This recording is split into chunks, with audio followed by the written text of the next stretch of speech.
Dans cette vidéo, nous allons nous intéresser aux caractéristiques principales et aux avantages de la technologie Java sur des technologies qui lui sont très proches.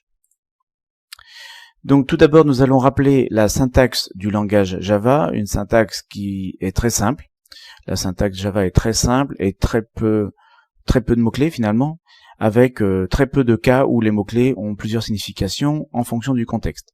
Ensuite, les bibliothèques Java qui sont effectivement extrêmement riches, mais qui normalement portent des noms qui sont assez évocateurs et qui permettent donc, on peut rapidement s'y retrouver.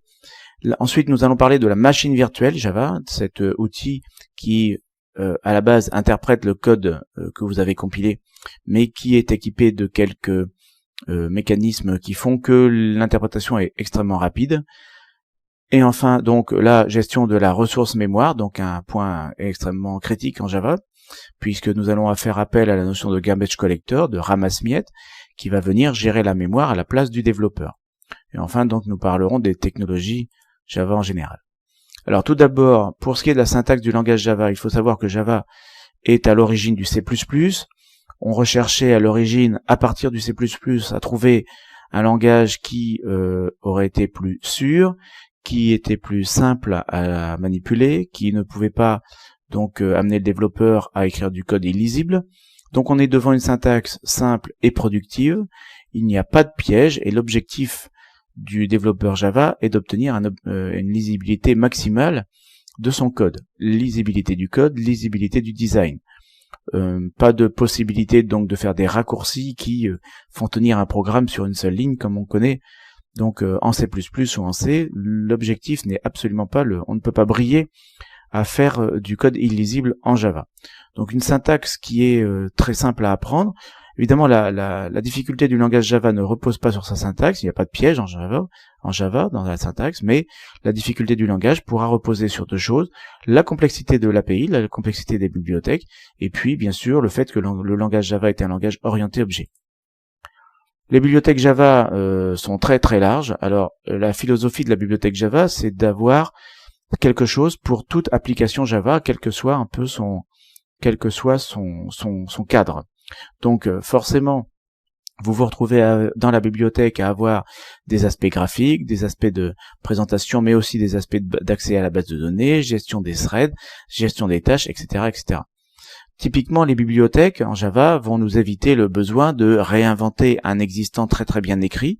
Encore bien sûr, faut-il connaître l'existant, et c'est ça le principal obstacle en fait à l'utilisation du Java. Il faut savoir ce qui existe et savoir le retrouver. Sachant que bien entendu, dans chaque nouvelle version de Java, on a tendance à rajouter des briques nouvelles. De nombreuses bibliothèques de tiers existent qui permettent des usages complémentaires. Il y a de nombreuses contributions en fait à Java, et donc la connaissance globale de l'API Java est extrêmement compliquée. La machine virtuelle, donc à l'origine une machine virtuelle tout simplement qui interprète du bytecode. Donc en Java on compile en bytecode son code source. Le bytecode est une espèce d'assembleur qui est ensuite interprété par la machine logicielle. La machine logicielle qui permet donc de faire que votre code est finalement totalement indépendant de la machine physique sur laquelle vous exécutez. Alors aujourd'hui, en réalité, les machines virtuelles compilent just in time, c'est-à-dire qu'elles compilent le bytecode à la volée et exécutent ce bytecode et réutilisent ce bytecode précompilé. Ce qui fait qu'aujourd'hui, normalement, une machine virtuelle est très très rapide. Bon, modulo évidemment qu'il y a quand même une phase d'interprétation ou de précompilation qui est nécessaire. Dans certains cas, d'ailleurs, cette précompilation peut être ressentie par l'utilisateur. Le bytecode est de toutes les façons très très optimisé, les machines virtuelles le sont aussi.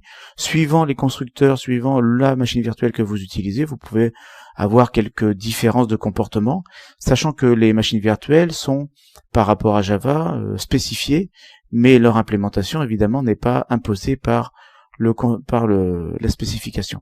Ce qui est imposé, c'est en fait le comportement et les possibilités offertes par la machine virtuelle. Alors, en Java, le code est compilé explicitement en bytecode, ce qui ne serait pas le cas en fait en Python, par exemple. En Python, le bytecode n'apparaît pas directement, mais en Java, il l'est, et en fait, il est contenu dans des fichiers .class avec la la contrainte suivante, c'est qu'on aura un fichier .class par classe que on aura écrit. Bon, le code Java est donc organisé en plusieurs, une application Java est organisée en plusieurs fichiers .class, chaque .class correspondant à une partie de l'application. Pour ce qui est de la gestion de la ressource mémoire, donc on avait constaté en C++ que les développeurs oubliaient ou avaient du mal à libérer la mémoire, ce qui fait que très rapidement on est devant ce qu'on appelle des fuites de mémoire. En C++, vous allouez de la mémoire, vous oubliez de la libérer explicitement, et bien vous avez perdu le bloc mémoire correspondant. Alors en Java, on n'a pas besoin de libérer explicitement le bloc mémoire, ce qui fait que un thread de la machine virtuelle va passer régulièrement lorsque en gros le tas est un peu non disponible en fait, lorsqu'il n'y a plus assez de mémoire. Ce thread de la machine virtuelle va passer et ce que l'on appelle le garbage collector va regarder pour les objets, compter pour chaque objet les références qui n'existent pas lorsqu'un objet n'est plus référencé, tout simplement il est considéré comme libérable. Cet objet libérable va correspondre à la mémoire qui va effectivement être libérée, et la mémoire va être recompactée de façon à vous être restituée. Conséquence donc, premièrement, vous n'avez pas à détruire explicitement les objets. Vous pouvez dire aussi que vous ne pouvez pas détruire explicitement un objet. Si vous voulez voir un objet libéré, il faut que vous n'utilisiez plus cet objet, tout simplement. Donc la responsabilité du développeur est tout simplement de rendre la main. Par ailleurs, la mémoire donc les objets peuvent être bougés en mémoire, ce qui fait que vous ne devez pas considérer les références vers les objets comme des adresses. Vous ne devez pas essayer d'utiliser ces références comme des adresses et donc comme des emplacements mémoire. Alors suivant les machines virtuelles, les références sont plus ou moins explicites en termes d'accès mémoire. Mais de toutes les façons, vous devez faire comme si vous ne saviez pas que les objets correspondaient à de la mémoire. Et ensuite, dernière conséquence, c'est que lorsque le garbage collector se déclenche, forcément en termes de ressources, ça risque de se voir un petit peu. Voilà, alors pour ce qui est de l'ouverture des technologies Java, en fait d'abord les spécifications sont ouvertes, il y a un process de mise à jour en fait de Java et des technos qui sont autour de Java, qui fait partie donc du GCP. Le processus du langage est ouvert, d'évolution du langage est ouvert, pardon. Les spécifications sont ouvertes en particulier en ce qui concerne les machines virtuelles. On a de nombreux intervenants qui proposent des composants complémentaires. Alors parfois, évidemment, certains ont un petit peu tendance à tirer les standards. Bon, pendant un temps, en particulier lorsque Oracle a repris Sun, il y a eu comme un flottement en fait dans la communauté Java, à savoir qu'évidemment Oracle a eu un petit peu tendance à essayer de récupérer les standards à son compte. Mais a priori aujourd'hui, tout est rentré dans l'ordre et Oracle participe à l'évolution de Java sans y mettre plus que ce qui est nécessaire. Voilà, donc dans cette petite vidéo, nous avons rappelé que la syntaxe du langage Java est une syntaxe extrêmement simple. Il n'y aura pas moyen de briller dans la syntaxe Java. Alors peut-être avec la dernière syntaxe Java 8 qui introduit des choses comme les lambda expressions, certains vont trouver le moyen d'écrire du code particulièrement obscur, mais sinon le langage Java n'est pas un langage avec une syntaxe difficile.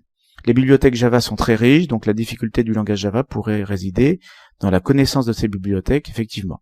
La deuxième peut-être difficulté du langage Java, si on peut considérer ça comme une difficulté, c'est que ce langage est un langage orienté objet, donc il faudra essayer de concevoir orienté objet pour profiter de ce que ce langage peut apporter. Donc nous reviendrons abondamment sur la conception orientée objet. La machine virtuelle Java évidemment est au cœur de ce que Java vous offre, c'est-à-dire que cette machine virtuelle va interpréter avec une compilation just-in-time votre bytecode et l'adapter au mieux à la machine physique sur laquelle vous exécutez. Vous n'êtes pas donc dépendant de la machine physique. Par contre, vous pouvez être dépendant de l'existence de la machine virtuelle sur votre machine physique si elle est originale. La gestion de la ressource mémoire est particulièrement remarquable en Java, puisqu'en fait vous n'avez pas en tant que développeur à gérer directement la mémoire, le garbage collector va le faire pour vous. Les esprits chagrins remarqueront que, a contrario, bien entendu, vous ne pouvez pas agir sur la gestion de la ressource mémoire, si ce n'est simplement libérer les accès que vous avez sur vos objets. Donc il n'y a pas de destructeur déterministe en Java, contrairement par exemple à ce qu'on sait faire en C++. Et enfin, donc on peut considérer réellement que Java est ouvert. Les technologies Java sont ouvertes dans un process donc communautaire, avec bien entendu l'apport de ce que Oracle peut pousser comme technologie, mais les technologies Java évoluent au rythme des contributions qui sont faites, tout simplement.